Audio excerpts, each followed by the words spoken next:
Сәлем, бетімді тістеп алдым. Мәдина Сәдуақасова тойдағы келеңсіз жағдайға қатысты пікір білдірді. Оның бастамасы бұрын каналға тіркеліп, лайк басып, комментарий жазуды ұмытпаңыздар. Бетімнен тістеп алды. Мәдина Сәдуақасова тойдағы келеңсіз жағдайға қатысты пікірін білдірді. Әртістер адамдар мұндай қылықтарға төзу керек пе деген бүкіл әлеуметтік шулап жатыр. Шымкентте болған тойда ерлі-зайыптылар сахнаға көтеріліп менің жаныма келді. Мен ешқашан суретке түсуге бас тартпаймын, себебі бұл мен әртістік ретінде міндетім. Ер адам маған жақындап бетімді тістеп алды. Әйел де бұл әрекетін таң қалып күйеуін итеріп жіберді.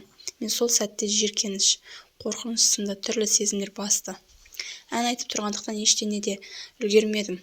Адамдар сол сәтте видеоға түсіріп алып желіге салып жіберген. Бұл жағдай көңіліме тиді дегенмен сол кісіні сотқа бермеймін.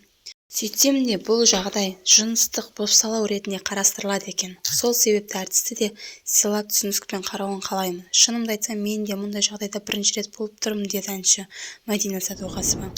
Соңына дейін тыңдағандарыңызға рахмет. Лайк басып, комментарий жазып, каналға тіркелуді ұмытпаңыздар.